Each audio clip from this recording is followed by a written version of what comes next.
All right, let's discuss this now, why the challenges in the scholar transport sector persist and what kind of arrangement is needed between government and operators to make it work.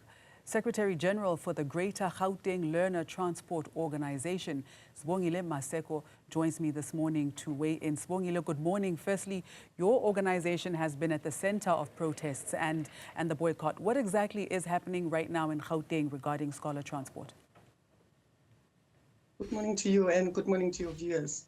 What is happening now in scholar transport is that we have challenges, and now we have submitted our demands to the MEC, to the Premier, and to the MEC of Education on Friday. So our demands and challenges are unfair vehicle impoundment. We don't get letters from schools, and there are policy gaps that we need them to be dealt with, and delays in PDP. You can want to apply for a PDP, but you won't find space in Gauteng to apply for that PDP. It takes a long time, even a year, for someone to apply for a PDP. So those are some of the things that were saying there are challenges, but then there are demands that were given to the MEC. One of the demands is the moratorium on impoundment of cars, and the government should gazette the requirements and all that she as the MEC wants us to do. And agent intervention, as I've said already, of the PDP and the safety of kids as they impound these cars. Kids are not safe at all. They are vulnerable. They are abused by the very same state that is supposed to protect them. And that is the challenge that we have. Now, Sibongile, one of your demands is formal recognition as a key stakeholder in scholar transport. Why in 2026 does an organization that moves hundreds of thousands of Gauteng children every single day still have to march through the streets to demand that recognition? That's a good question. Now, us as GGLTO, we are one of the organizations in learner transport. And we are that organization that has been sidelined by the Department of Transport for many years. I remember in 2020, we did what we did on Friday. And all her predecessors, the MEC's predecessors, didn't want to speak to us. But I remember in 2024, the chair of chairs, Sizakele Malibane, then said, these two organizations will coexist and work together. And she's the only one in February last year who said, come, let me hear what you're saying. Let's sit down and talk. That's why we're part of the crisis committee. But now with that said, the MEC, I mean, to be fair to the MEC, she created a platform for engagement. Why did operators feel it was necessary to boycott the engagement that took place in UJ in Soweto instead of raising concerns inside the meeting? Number one, the MEC said she wanted to speak to individuals. Now, I think those people who were there yesterday were individuals that she wanted to speak to. We as operators were in Mary Fitzgerald on Friday, and we submitted our memorandum. And our memorandum, I'm sorry about this. Our memorandum, I want to tell you something. It's legal.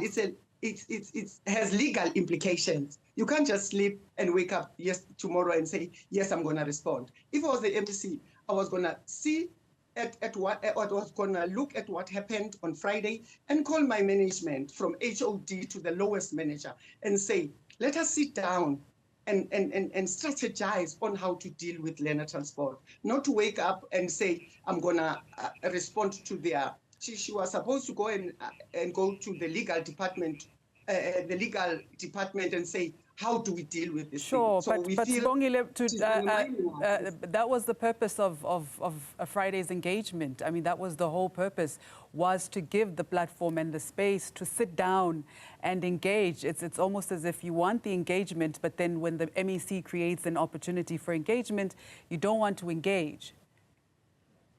No, let me say this. Let me correct that. The Department of Transport, I think it was 2024, they went around regions to communicate with all structures of the region And now in one of our meetings, we said all those things that all regions, grievances and challenges that regions have, there are no response. That is why we are where we are at. Now, number one, we don't have SOPs. Which is what we are asking from the department. How do you work with structures without SOPs? How do you work with structures without policies and regulations? Okay. That is what we are saying as GGLTO. All these years, those things haven't been there, but GGLTO came in that space, in that gap, and say, how do we work? Now, we were negotiating with the government. We sit with them, yes, she's right. We sit with the department, head department, and we speak up to the things that I'm saying right now. Okay. But if the MEC will go to TV or the streets and respond from there while there's leadership, I don't know what we are supposed to do as leadership. Now, the memorandum also calls for an end to outsourcing contracts to service providers from outside Gauteng, right? So how big a problem is this? Are Gauteng operators genuinely losing work to companies from other provinces? Now, when you speak about contracts, you're speaking to the Department of Education, which is denying us the right to apply for operating license by not giving us letters. Now, when you speak about contract, you're speaking to buses in the education transport, not our side. But yes, there is a challenge where these unroadworthy buses that we see daily around our operation that are operating, yes, they are there, but then they are from the Department of Education. It's business. One of our demands is that we are business people. We want to be supported by government to grow our businesses. If there's taxis, why must we fight? If there's buses from education transport of education, why must we fight? Because we're all in this business together. Now, Sibongile, the department says it has issued over 500 operating licenses and that over 1,000 applications are in the finalization stage. But we heard from one operator, Thabo Marulong, 28 years in the industry, who says he applied for a permit 5 years ago and is still waiting. So how widespread is that experience among your members? What Thabo said is true. I received a communication from the department about 2 weeks ago. They gave me lists of operators that their permits are ready. Let me tell you, those operators are applied in 2029, some of them. Now their operating licenses are coming out now because maybe it's a campaigning strategy or whatever the thing that the department is doing, I do not know. But the operating licenses that are being released now, they are from 2009. And now I think they are expiring because operating licenses take 5 years.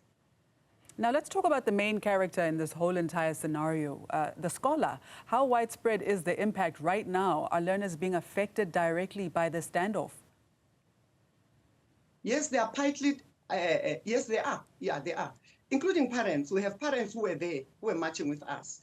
We have parents who are saying, please, the next time you do this thing, tell us on time, we will support you, because what is happening right now is not good for you and the business and us as parents. It's really not right for an official to come and offload kids in the transport and leave them there in the rain.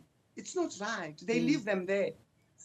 Sometimes they take the small ones and the other ones in the police van, kumbis. Listen, kids are afraid of police. So if you take them there, psychologically you are disturbing them for the day at school.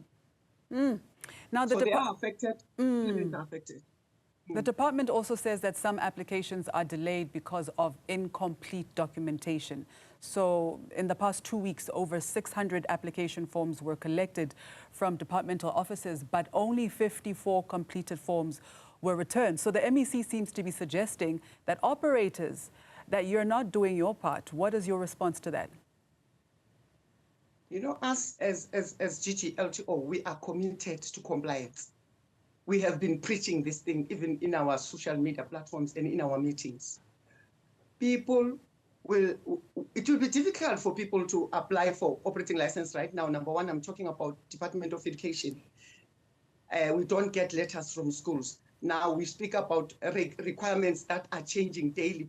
Our members go there every day. There's new thing added from nine requirements to, I think we're in 14 or 15 requirements. Daily they're adding. Where are they gazetted? And that is the problem that is making people now not to be able to apply. Another problem that seems to come up a lot is the issue of cost of compliance. Now, if compliance costs are too high, what practical solution are you proposing? Now, just there, we used to apply for an operating license it was 300 rands, I think. It was 300 rands. Only last year, or 2024, it was increased 100% to 600 rands. And we're talking to a township economy that is not making that lot of money because we're working with parents that are not working. We know we don't charge the price that we're supposed to be charging. So there's 600 rand, there's money for PDP, there's money to fix the car.